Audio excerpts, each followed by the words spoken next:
오늘 이 시간 가운데 복된 소낙비를 내리라는 말씀의 제목으로 하나님 말씀 증거하도록 합니다.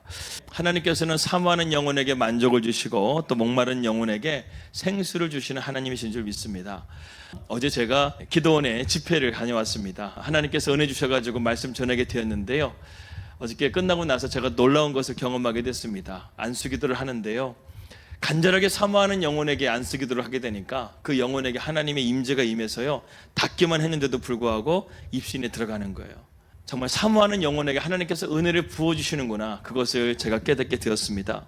그래서 집회가 끝나고 돌아오는데요, 그런 소망이 있더라는 거예요. 우리 양문교회 성도들도 이렇게 하나님의 은혜가 닿기만 하게 되면 하나님의 임재가 임하고 하나님의 영광이 임하는 그런 성도가 참 되면 좋겠다, 그러한 소망을 가지게 됩니다. 오늘 이 시간 가운데 예배 가운데요, 하나님의 임재가 우리 가운데 있음을 믿습니다. 그래서 여러분들, 우리가 간절하게 기도하게 되면 하나님의 은혜와 소망이 우리 가운데 함께할 줄을 믿습니다. 오늘 말씀을 보게 되면 두 가지 트랙이 나오게 됩니다.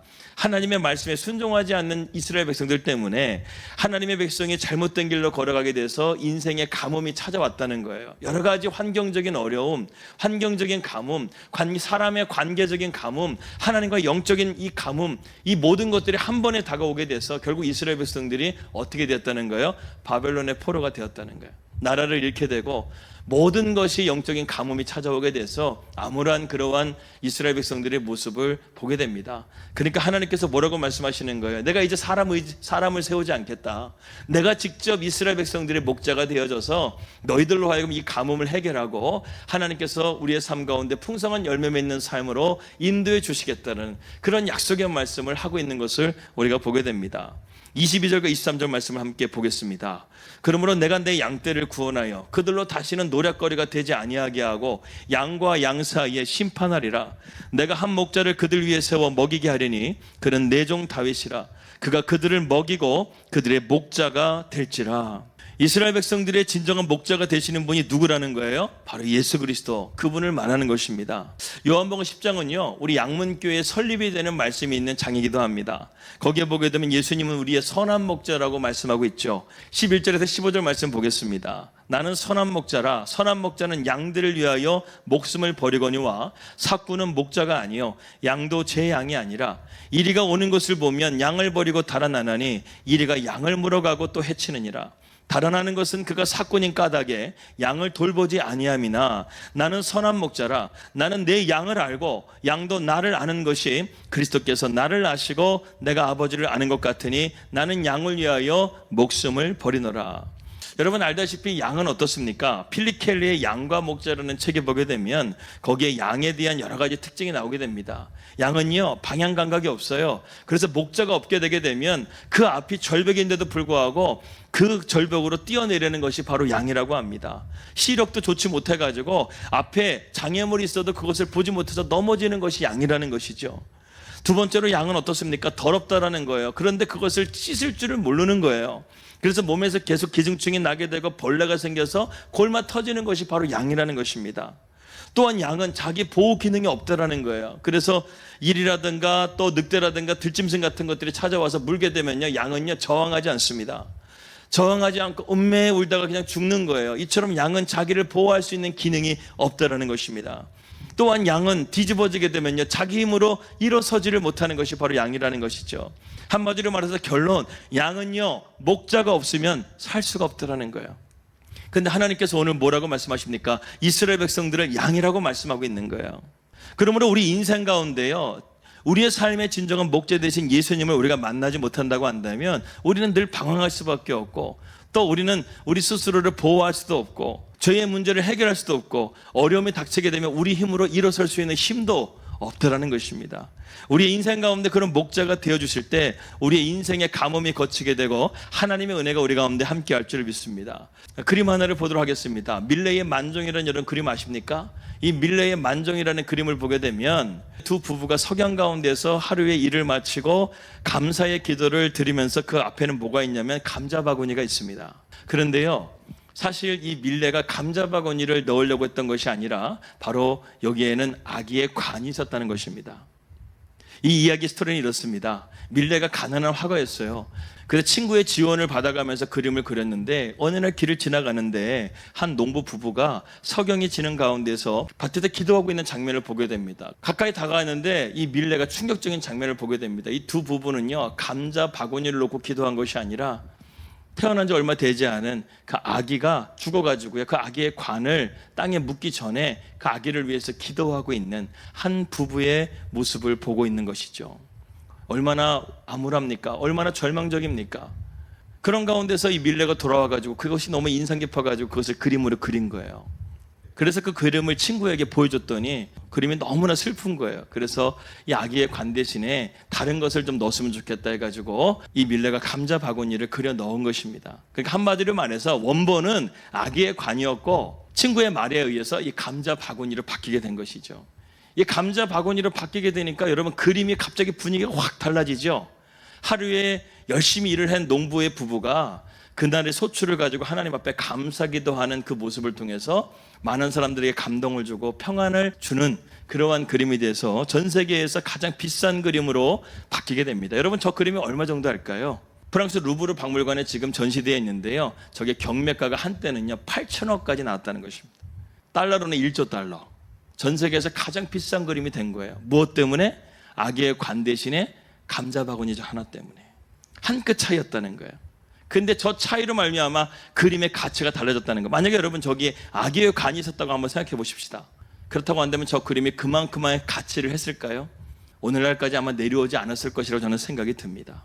그런데 저 아기의 관이 감자 바구니로 바뀌는 순간 저 그림은 수많은 사람들에게 감동을 주고, 그래, 내가 이렇게 힘들고 어렵지만 그래도 하나님 앞에 감사하고 기도함을 통해서 하나님 앞에 평안함을 얻을 수 있는 그러한 명작이 될 수가 있었다는 것이죠.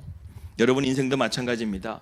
우리 인생 가운데도요, 참되신 목자가 우리의 삶의 중심에 들어오시기만 하면 우리의 삶 가운데 얼마든지 이런 놀라운 하나님의 은혜 가운데 가치가 될 줄 믿습니다. 교회 학교 아이들이랑 이야기를 하다 보니까, 야, 너희들은 그렇다고 한다면 너희들의 가치가 얼마나 될까? 그렇게 얘기를 했더니 한 우리 교회 학교 아이가 이렇게 대답을 하더라고요. 값으로 매길 수 없는 가치다. 이렇게 대답을 하는 거예요. 제가 감동받았습니다. 여러분, 그렇죠? 우리의 삶 가운데 하나님께서 예수님을 우리에게 보내주시고 예수님이 내 안에 계시는 순간부터 우리는 하나님의 자녀가 된 거예요. 예수님이 내 안에 계시기 때문에 우리는 값으로 따질 수 없는 하나님의 가치가 된 줄 믿습니다. 그렇기 때문에 여러분, 우리의 삶 가운데 예수님이 함께 하심을 통해서 날마다 우리의 삶에 그런 감사와 기쁨이 넘치는 그런 복된 삶이 되시기를 주님의 이름으로 축복합니다.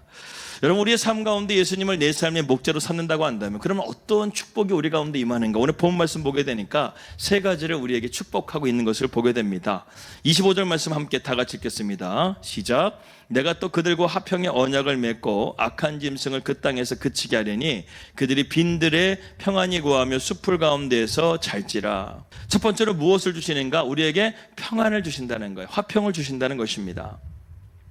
2000년 전에 오신 예수님께서 이 땅 가운데 오셔가지고요, 우리의 삶 가운데 죄와 저주와 절망과 모든 것에서 우리를 자유케 하심을 통해서 우리에게 진정한 평안을 주신다는 것이죠. 수고하고 무거운 짐진 자들아 다 내게 오라. 내가 너를 쉬게 할 것이라. 주님 이렇게 말씀하시지 않습니까? 여호와는 나의 목자시니 내게 부족함이 없으려다. 그가 나를 푸른 초장과 쉴만한 물가에로 인도하시는도다. 목자가 되시기 때문에 우리를 쉴만한 물가에로 인도하실 뿐만 아니라 목자가 되시기 때문에 우리를 지켜주시고 목자가 되시기 때문에 우리의 삶 가운데 하나님의 평안을 준다는 것이죠. 여러분, 양은 목자만 옆에 있으면요, 밤에 아무 걱정하지 않고요 평안히 잡니다. 우리의 삶 가운데요, 중심에 예수님이 나와 함께 계셔, 주님이 나와 함께 계셔, 이렇게 우리가 고백하고 나간다고 한다면 우리는 주님 안에서 평안하게 잠들 수 있어요. 아무리 힘들고 어려운 일이 있다 할지라도요, 내 마음이 흔들리지 않아요.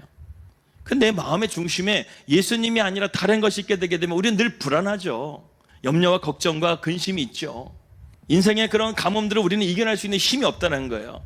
그러나 예수님이 우리의 삶 가운데 진정한 목자가 되어줄 수만 있다고 한다면 우리의 삶 가운데는 부족함이 없고 참된 평안이 우리 가운데 임하게 된다는 것입니다. 여러분, 골리앗과 다윗의 이야기를 한번 봅시다.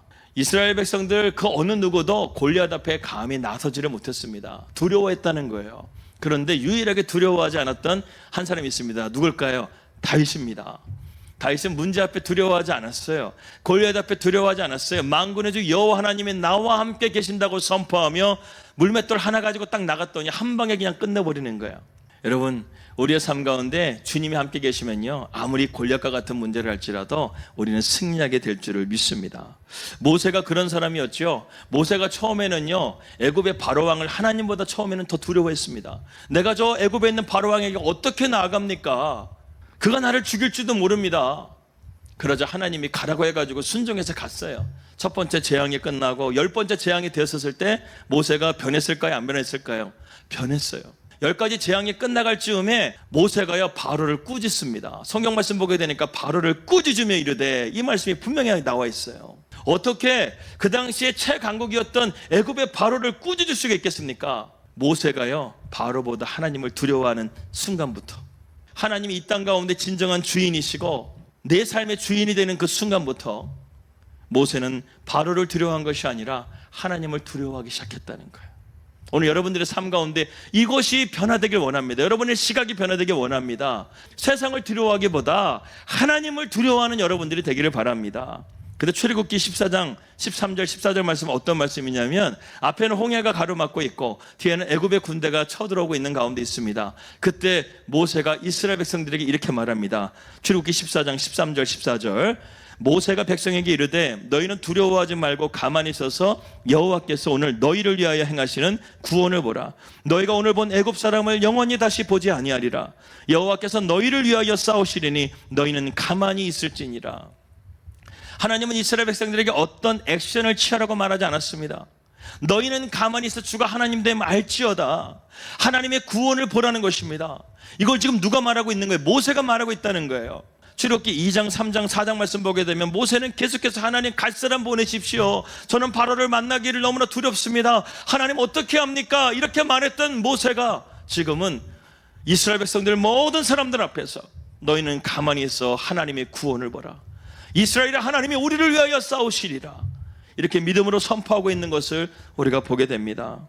여러분, 하나님이 누구를 위하여 싸우신다는 거예요? 이스라엘 백성들을 위하여. 하나님이 누구를 위하여 싸우신다는 거예요? 바로 우리를 위하여 싸우시는 하나님이신 줄 여러분 믿으시기 바랍니다. 그렇기 때문에 우리의 삶의 참된 평안은 예수님을 내 삶의 중심으로 모시고 그분이 나의 삶의 목자이심을 고백하며 나갈 때 우리 안에 참된 평안이 임하게 되는 줄을 믿습니다. 두 번째로, 우리의 삶 가운데 예수님을 나의 삶의 목자로 모신다고 한다면 복된 소낙비를 내려주신다고 약속하고 있습니다. 26절 말씀 함께 보겠습니다. 내가 그들에게 복을 내리고 내 산 사방에 복을 내리며 때를 따라 소낙비를 내리되 복된 소낙비를 내리리라. 여기 보게 되면 그냥 소낙비가 아니죠. 복된 소낙비가 내리고 있는 것을 보게 됩니다. 여러분, 성경을 보게 되면 복이라는 단어가 세 가지가 나오게 되는 것을 보게 됩니다.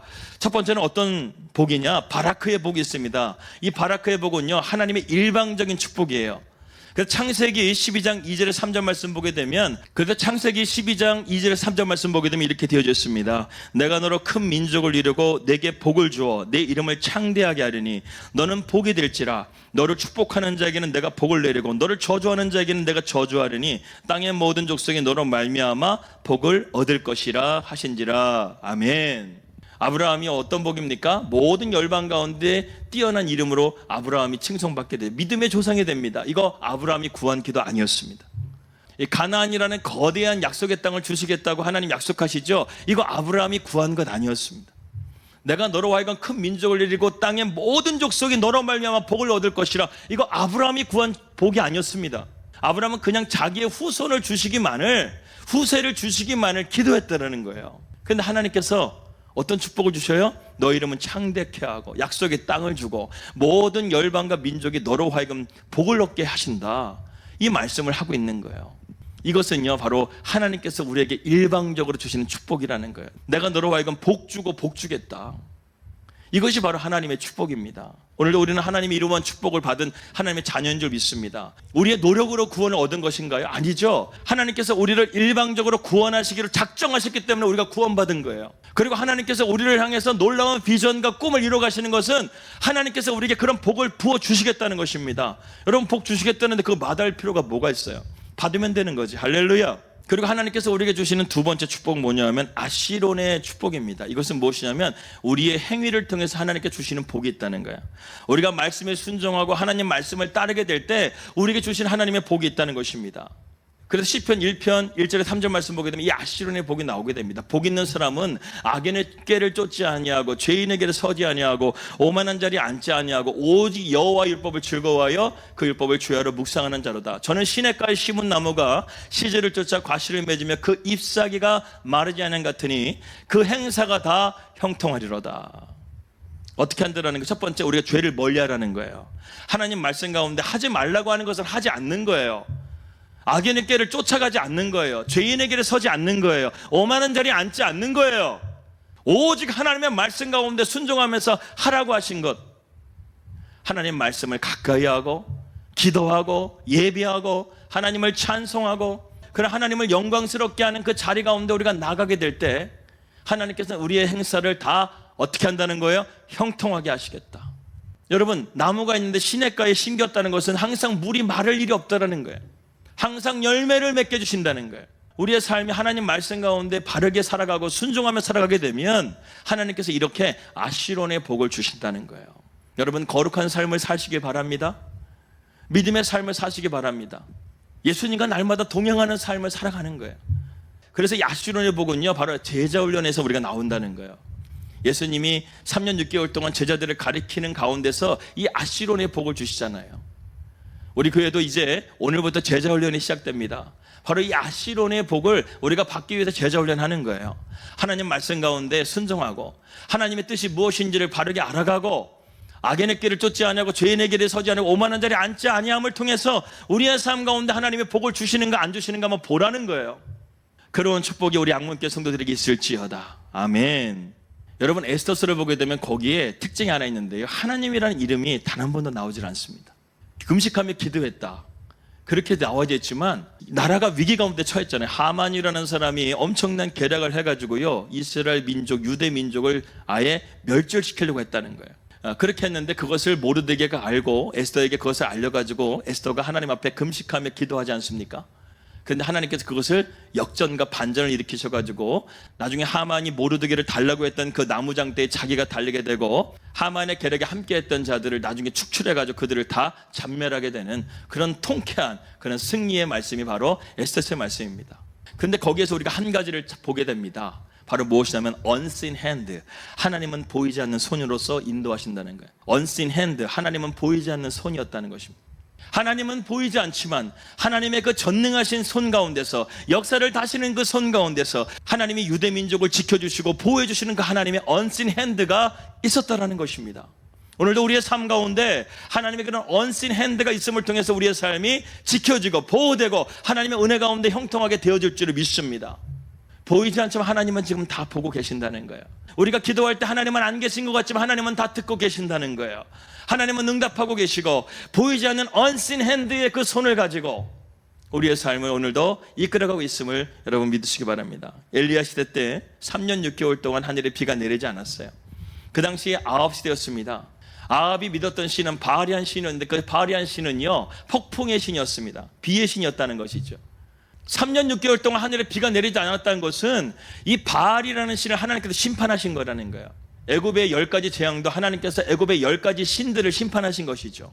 3년 6개월 동안 그렇게 하나님께서 심판하시고, 아, 바알이 아닌가 보구나. 그리고 다시금 이스라엘 백성들이 하나님께로 돌아오기를 구했는데 하나님께로 돌아오지 않았다는 거예요. 그런 가운데서 갈멜산의 영적인 전투가 벌어지게 되죠. 그때 엘리야가 말합니다. 너희들은 지금 하나님을 선택할 것인가, 바알을 선택할 것인가, 지금 선택하라. 그랬더니 이스라엘 백성들이 어떻게 말합니까? 갸웃갸웃하였더라. 머뭇머뭇하였더라. 가만히 보니까 바알이 센 것 같기도 하고 하나님이 센 것 같기도 하고 아직도 모르겠다는 거예요. 우리도 그렇지 않습니까? 세상을 바라보게 될 때 돈이 센 것 같아요. 하나님보다 돈이 더, 물질이 더 강한 것 같아요. 우리도 그렇게 생각할 때가 있지 않습니까? 여러분, 정신 차리세요. 그러한 왔다 갔다 하는 우왕좌왕하는 신앙은요, 흔들리는 신앙은요, 아무런 열매가 없더라는 거예요.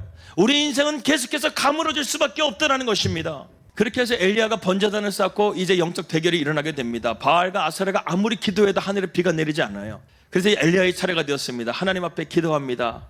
열왕기상 18장 37절에서 39절 말씀을 읽겠습니다. 여호와여 내게 응답하옵소서, 내게 응답하옵소서. 이 백성에게 주 여호와는 하나님이신 것과 주는 그들의 마음을 되돌이키심을 알게 하옵소서 하며, 이에 여호와의 불이 내려서 번제물과 나무와 돌과 흙을 태우고 또 도랑에 물을 핥은지라 모든 백성이 보고 엎드려 말하되 여호와 그는 하나님이시로다, 여호와 그는 하나님이시로다 하니.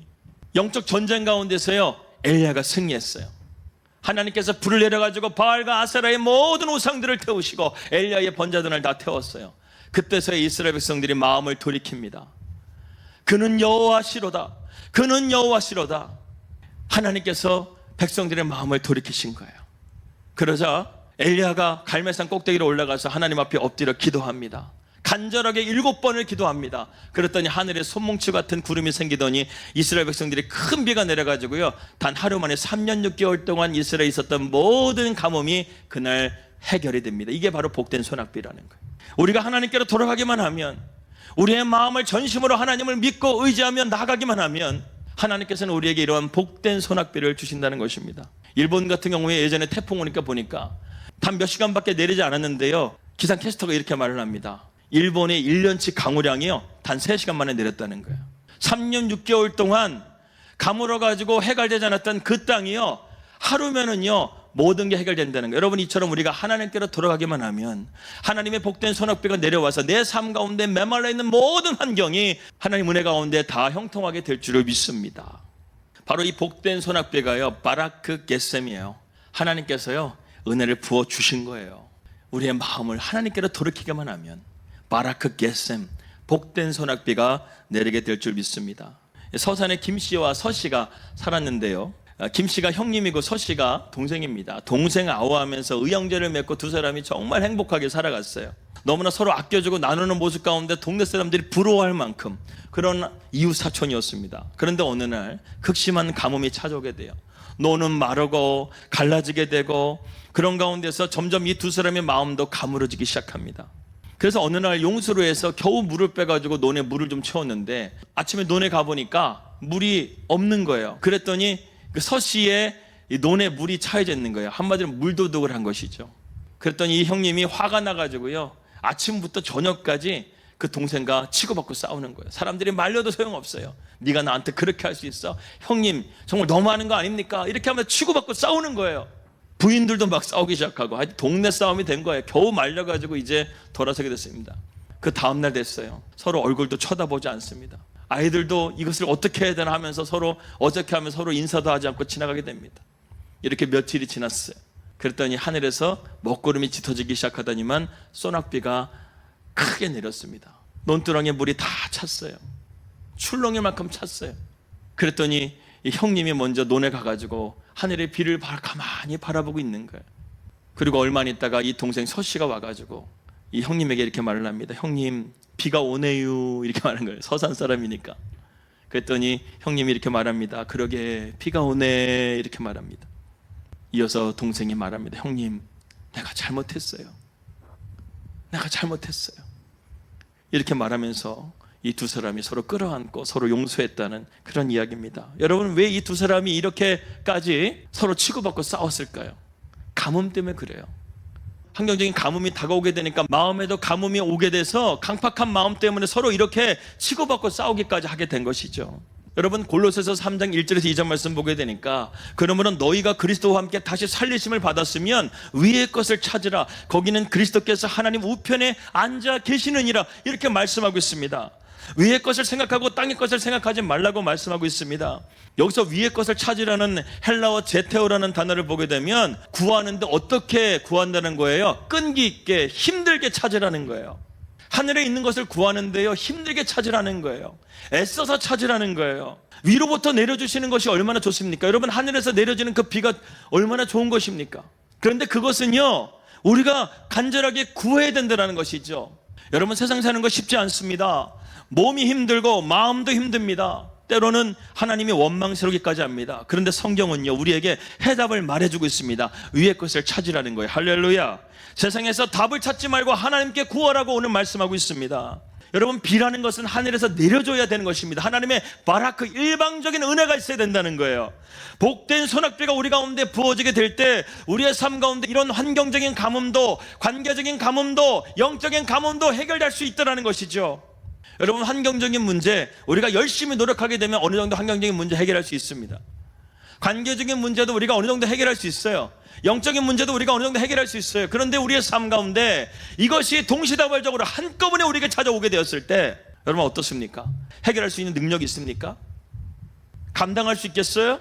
오늘 바울은 우리에게 말합니다. 위의 것을 찾으라는 거예요.